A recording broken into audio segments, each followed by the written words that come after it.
Hey, okay. Hi, I'm Caitlin Taylor. Hi, I'm Kenise Neal, Vincent Reynolds. and today we'll be doing the final chapter, the final section of The Purple Hibiscus. Hibiscus? Yeah, Hibiscus. I will be the moderator for today. I am summarizer and multiple perspectives. And I will be the illustrator, quote and vocab finder. All right. So, Kanice, you want to start off with your moderation? You mean the questions? Yes, and the background information. Of course. I'll always like to start off. All right. So, as we wait for Kanice to pull Let me that pull up. that up. What will we talk about? Well, I'm just gonna let y'all know these are pages 257 to 307, and part 3 of the book, "The Pieces of Gods After Palm Sunday." Just to let y'all know, that's what's happening. Last few chapters, I think 14, 15, 16, and 17. Yeah. Let's get it going. Really eventful chapter Very. of the entire book. Chapters. Chapters. Yeah. All right. So let me get started. Say that word again. Hibiscus. Hibiscus, gotcha. Purple Hibiscus is set in post-colonial Nigeria, in a country beset by political instability and economic difficulties. The central character is Kambili Achik, who is 15 years of age, and also a member of a wealthy family, which is dominated by her Catholic father, Eugene. Eugene is both a religious zealot and a violent figure in the Achit household, subjecting his wife, Patrice, Kalambi herself, and her brother, Jaja, to beatings and psychological cruelty. The story is told through the daughter's eyes and is essentially the disintegration of her family unit and struggle to grow to maturity. Oh wait, let me stop you right there, Kanice. Okay. Can you speak up a bit? All right. Should I start from the beginning? Yeah. All right. Let me speak up a little bit. Purple Hibiscus is set in post-colonial Nigeria, a country beset by political instability and economic difficulties. The central character is Kambili Achik, age 15, for much of and also a wealthy member of a wealthy family, which is dominated by her Catholic father, Eugene. Eugene is a religious zealot and a violent figure in the Achit household, subjecting his wife, Patrice, Kambili herself, and her brother, Jaja, to beatings and psychological cruelty. The story is told through Kambili's eyes and is essentially about the disintegration of her family unit and her struggle to grow to maturity. All right. Me? Is it me? Yeah, we can go with your parts. All right. All right. So, like I We'll be said, having over to Vincent Reynolds' parts. the last few chapters I was summarizing was 14, 15, 16, and 17. So I'll start with 14. Just some quick summaries. It may not capture everything, but just enough. My bad. Hold on. Let me get out this camera So, right quick. everything begins to worsen after Palm Sunday. A crazy wind uproots many frangipani trees, and the satellite comes off the roof. Cece breaks a set of Mama's plates, and the family changes. Mama speaks above a whisper now, and no longer sneaks Jaja food when he doesn't come down to dinner. And through dinner, Kambili stares at the picture of her grandma and closes her eyes to pray. And Jaja doesn't have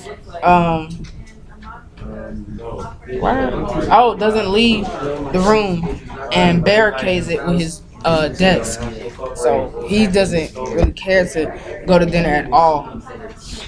So, chapter 15, Father Amadi dines with the family, chiding Amaka for not choosing a name for confirmation. Amaka does not see a name that she likes, and all the names are English names, but she wants to choose an Igbo name. And Auntie Afoma gets really angry at her daughter when she's telling her to choose a name. And the next day on Easter Sunday, Amaka does not join the young people in the ceremony. In chapter 16, at home, Kambili and Jaja stare at the place where the Etagari used to be while Mama packs Papa's things. A violent rain starts to fall, pulling cashews and mangoes off the trees. They would not rot on the ground with a sickening sweetness. Mama has the gates of the compound locked to deter visits from guests. Even members from the Umana in Abba were turned away. Sissy serves drinks to the children in the same cups as Papa used to drink his tea, and Jaja refuses. He shakes his head and declares that he should have taken care of Mama. And the final chapter, sadly, is over. But nearly 3 years later, Kambili and Mama drive to the prison to visit Jaja. Mama has been reduced to skin and bones. After Jaja was arrested, she told people, including newspapers, that she was responsible for Papa's murder. But they did not believe her. Since then, she has been different. Out of pity, no one has criticized her for not attending the 1 and 2 year memorial masses for Papa. And no one mentioned that she has not cut her hair, which is customary for widows. And that's basically it. And I also have multiple perspectives, and this is pretty much throughout the whole entire book. But have you guys, ever been mad? And what do y'all usually do when y'all get mad? Oh, I eat chocolate. Oh. well, when I get mad, I usually punch the wall. Get in trouble because... Sorry, we just had a plethora of people look at me crazy for no reason. But when I get in trouble, I usually punch the wall and get in trouble for it later. So everyone has coping mechanisms. Just kidding. Mechanisms, right? And so what I recognized was Kambili's coping mechanism was every time she got mad at her dad or something, she would go to her room and be very quiet. And so she was never, when I get mad, I kind of do the same thing. I just, sit there quietly staring, mad face, stern. And that's what I basically compared to real world situations. Okay. So yeah. Nice one, Benton. Thank you. I agree. So is it my turn? I believe so. Yes. Yeah. Okay. Well, first I will present my picture. Hold on, let me pull up my explanation. All right. Nice. That's good. Okay, so here's a picture. And it is, thanks guys, it is a picture of Father Amadi killing the mosquito on Kambili's leg. And my description was, in this picture, Father Amadi is killing a mosquito on Kambili's leg. Father Amadi is showing Kambili the dead fly. This is an important scene in the book because it shows the intimacy and care between these two characters. And Father Amadi cares for Kambili so much that he would kill for Kambili to remain healthy, whether it was a fly or not. If he have not killed the mosquito, she could have been at risk for getting malaria or West Nile virus. And so I have quotes. So my first quote I found on page 260, and this stated that. Okay. Oh. Where is my book? Is that my book? Okay. And although I was not sure why I was crying or whether I was crying for the same reasons as those other people kneeling in front of the pews, I was proud to have Papa say that. Page 260. So I said this quote was significant. Oh, did you guys? Are Can you you guys? repeat that? Oh, sure. I found it on page 260, and it says, although I was not sure why I was crying or whether I was crying for the same reasons as those others kneeling in front of the pews, I was proud to have Papa say that. And I said that this quote is significant because it really highlights how Kambili has bottled up for her emotions for so long. And even though most of her suppressed feelings stem from her father's rage, all she really wants to do is please him at the end of the day. So the second quote I have is, she will get the visa. We will be positive. And I got this 2 pages forward on page 262. I'll wait for you guys to get there. Got that guy. Okay. And it said, oh, you want me to repeat it? Yes, please. It said, she will get the visa. We will be positive. And when Obiora says this quote, it really indicated how Auntie Ifeoma's side of the family views going to America. And going to America is truly a good and positive thing to them, or at least Obiora views it as so. And this kind of ties back into how everybody wants to live the American dream, come here, make money, live in a nice house, and do whatever you want to do. So I was also a vocabulary person, and the first vocabulary word I found was disheveled, and this is unkempt, messy, or in a state of disarray. And Kambili used this when she was describing Papa's nightgown. Not nightgown, pajamas. And revved, which is to increase the running speed of an engine by pressing the gas pedal harder. And it says that Kevin did this when he was taking the kids back to Nasuka for Easter. And catechism, I think that's how you pronounce it, is a summary of principles in the Catholic religion. And Kambili often talks about how she takes his class. Gotcha.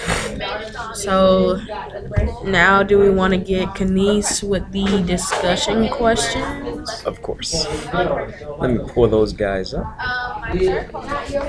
Move this back to the center.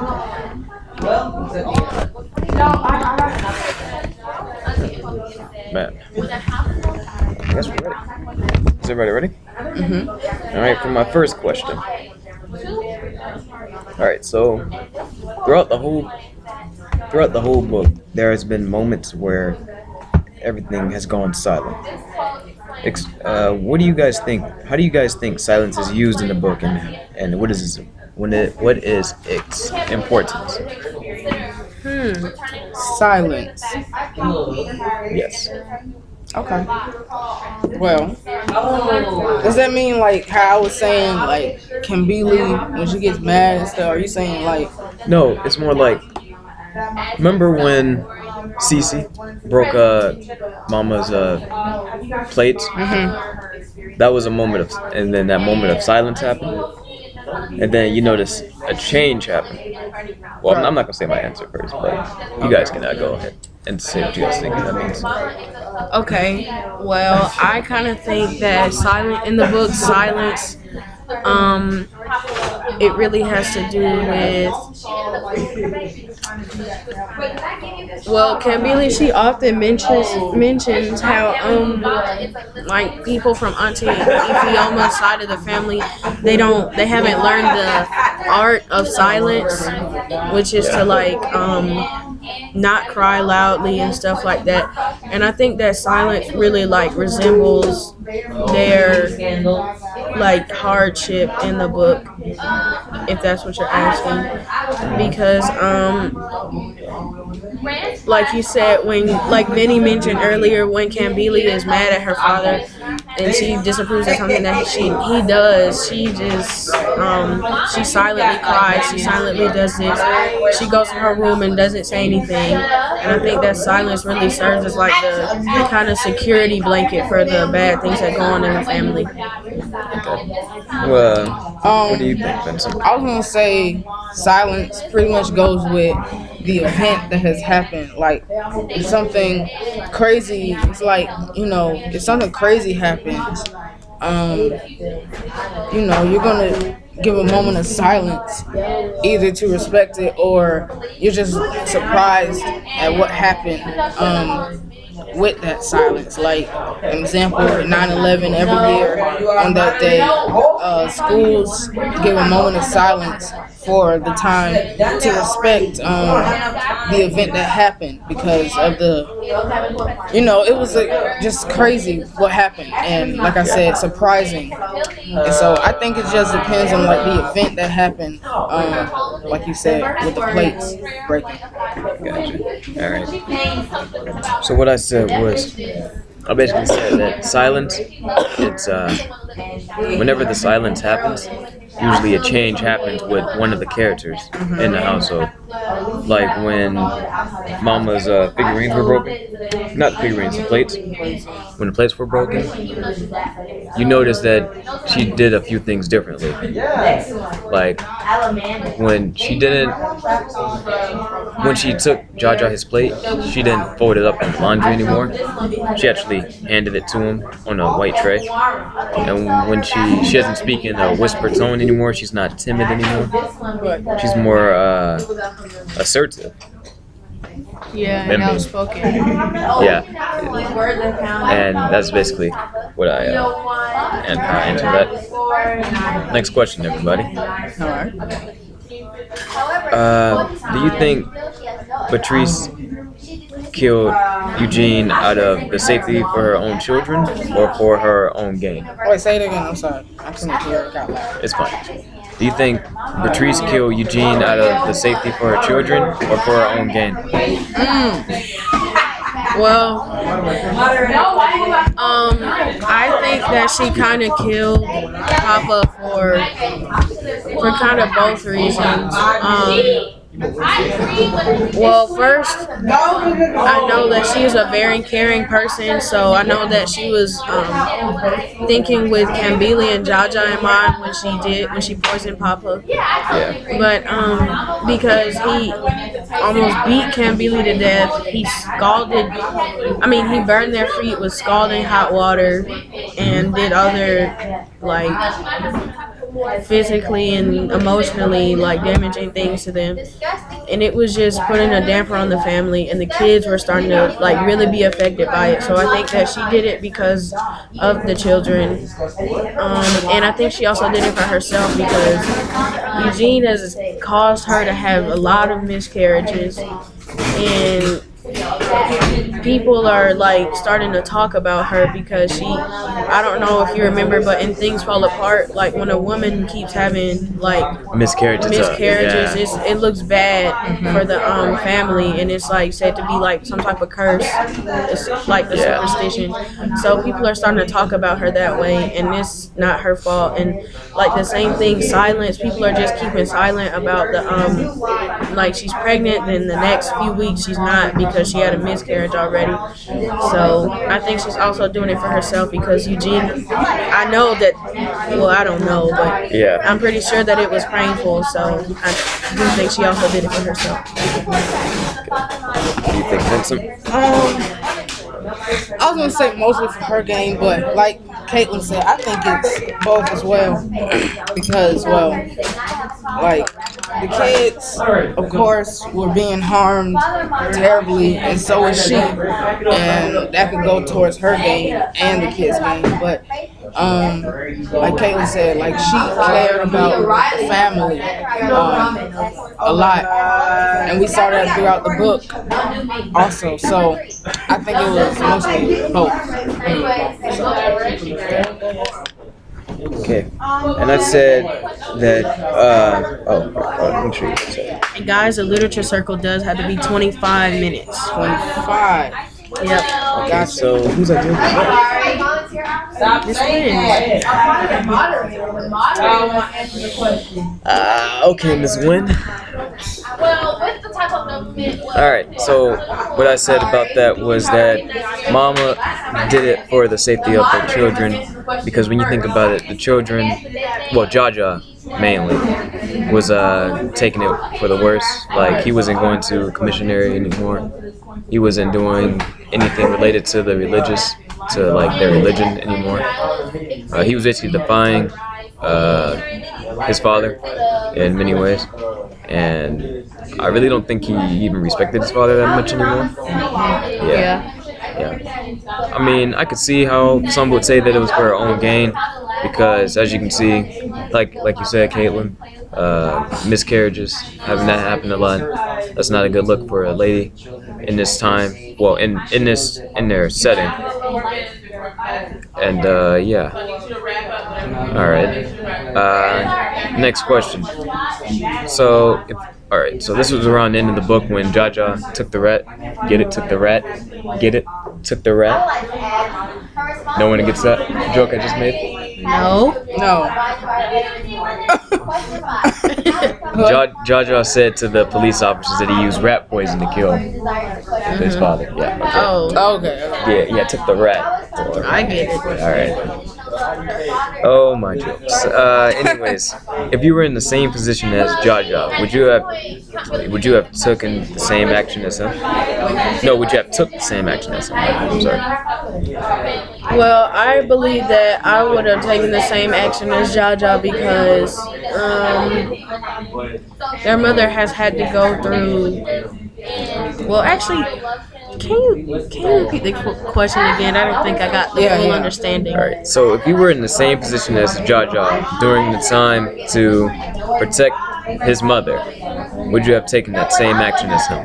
Oh, okay. Yeah. Because I would have, because I care about my mother, and if I were to have like an abusive father that did stuff to not only me and my siblings, but also to my mother, like by now he's at least killed like several of her unborn children, just because of his like furious bouts of whatever that he has going on with, well, that he had going on with him, because he's dead.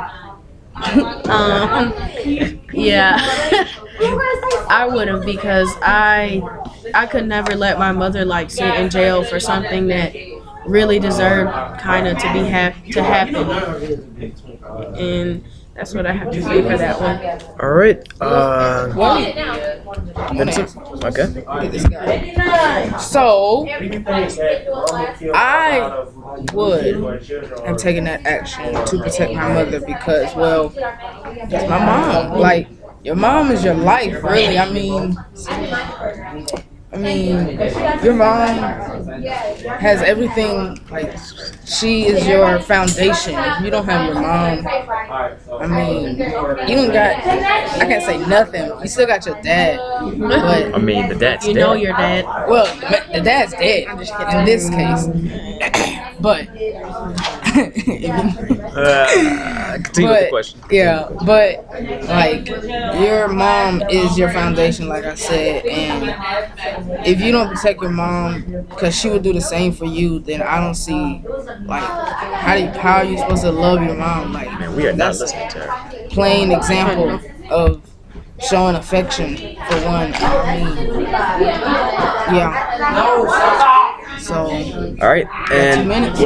what I said was the answer I said for that question was that you would have to be an idiot to not take the rat for your mother in any situation whatsoever, because she's done more than enough for you. She brought you into this world. right, She can bring you out of this world. Right. Yeah. Famous black. Right. Yeah, we've all been told that by our mothers at least more than once. But yeah, that's basically how I saw it, and that's basically how any person in this world should see it. All right, and that's it. That's all, folks. Thank you for watching. That's all. Folks. That's all, folks. Caitlin left the building. Caitlin. So we're gonna close out Oh, here. there she is. And yeah. Right. Bye.